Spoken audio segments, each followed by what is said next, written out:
तुमने देखा ही होगा, पूर्व में जिस खोज पर जोर दिया गया है वो समयातीत या कालातीत खोज पर जोर दिया गया है, जो समय के भी पार है, जो शाश्वत है, कल भी था, आज भी है, हमेशा रहेगा, जो कभी खत्म नहीं हो सकता। उस बात पर बल दिया गया है। और ये क्या है?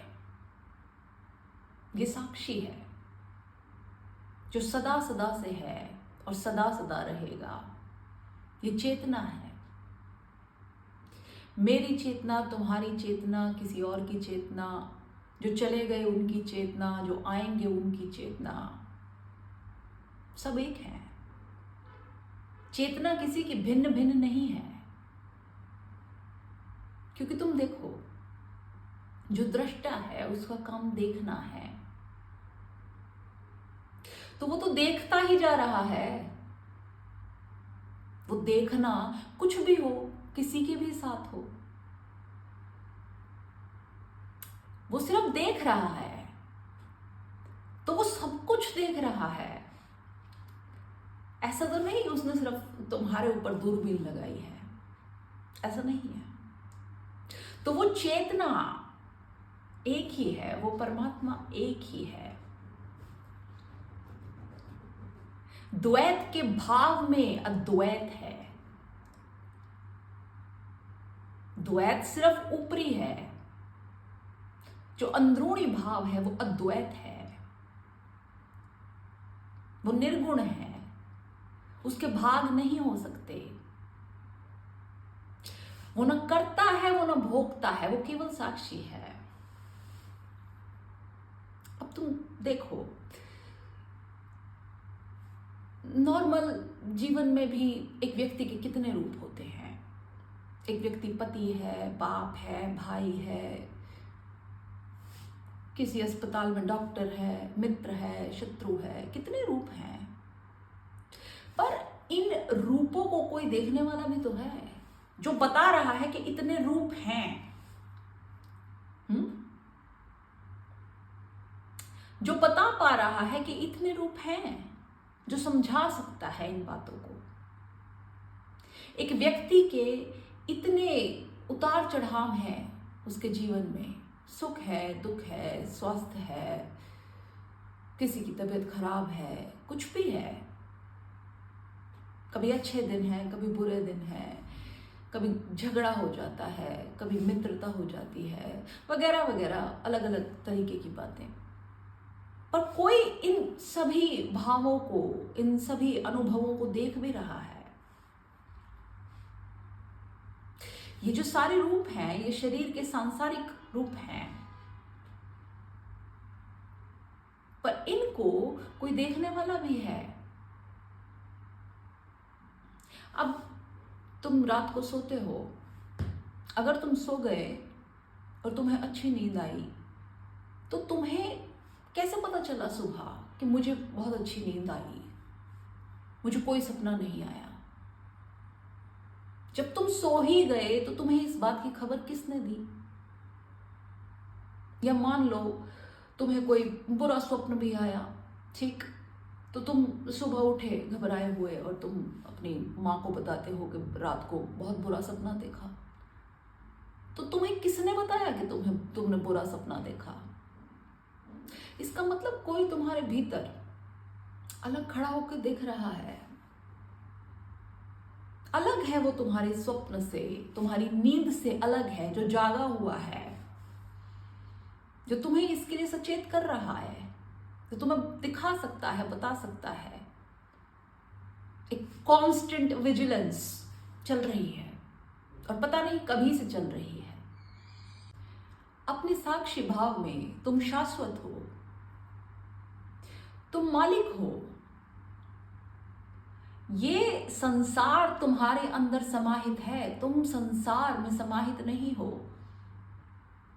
तुमने इसको बनते बिगड़ते पता नहीं कितने कितने रूपों में देखा है, जाना है। वो अलग बात है कि तुम्हें याद नहीं है, क्योंकि तुम्हें अभी उस भाव की ही याद नहीं है। पर है तो ये सत्य। तुम कितना ही संसार से जुड़ना चाहो तुम नहीं जुड़ सकते, क्योंकि मृत्यु सत्य है। तो तुम संसार से कैसे जुड़ सकते हो? और तुम कितना ही अपने इस साक्षी भाव से, इस परमात्मा से जुदा अपने आप को समझो, तुम नहीं हो सकते, नहीं हो सकते। ये तुम्हारे भीतर है। न समय का इस पे कोई जोर चलता है, न किसी और परिस्थिति का, ये बस है, ये है। और जब तुम इस सत्य को मान जाओगे, समझ जाओगे, तो तुम जान जाओगे कि तुम इन सब चीजों के मालिक हो। ये चीजें तुम्हारी मालिक नहीं है। तुम इतने बेबस नहीं हो जितना तुमने अपने आप को समझा हुआ है। तुम्हारा एक स्वरूप है, एक विराटता है तुम में। तुम बस उससे अनभिज्ञ हो और दूसरी कोई बात नहीं है। अगर तुम इस बंधन में भी हो तो अपनी मर्जी से हो। तुम अपने असल स्वरूप को पहचान के कभी भी इस बंधन से मुक्त हो सकते हो। पर अगर तुम अपने उस स्वरूप को पहचान कर भी इस बंधन में रहना चाहते हो तो भी वो तुम्हारी मर्जी, वो तुम्हारी मर्जी है। सब कुछ तुम्हारी मर्जी है। तुम पूर्ण रूप से स्वतंत्र हो। तुम जब चाहो, जैसे चाहो, जो कुछ कर सकते हो। बस तुम्हें अपने आप को, अपने इस पूर्ण स्वरूप को पहचानने की, देखने की देर है, बस, और कुछ नहीं। और इससे तुम कितनी नजर चुराओ, कितनी बचाओ, कोई फर्क नहीं पड़ता, क्योंकि ये तो है और ये होना ही है। बस और कुछ नहीं है। ये होना ही है। ये होना मात्र ही सब कुछ है।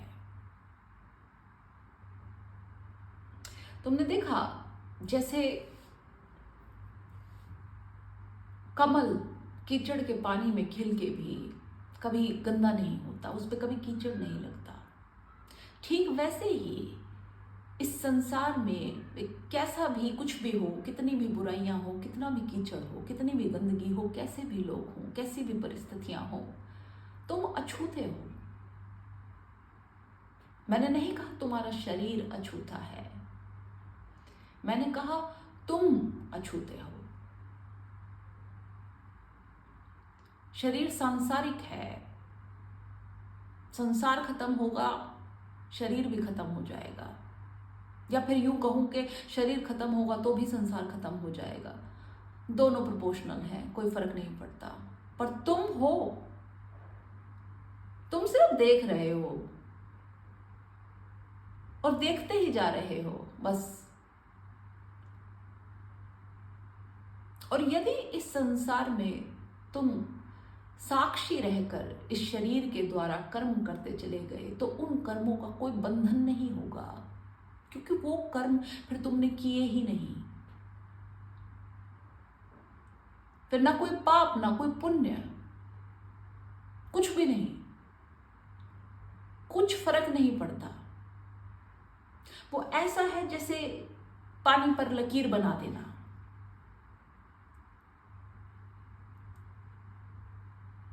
क्योंकि उस भाव के साथ तुमने वो कर्म किए।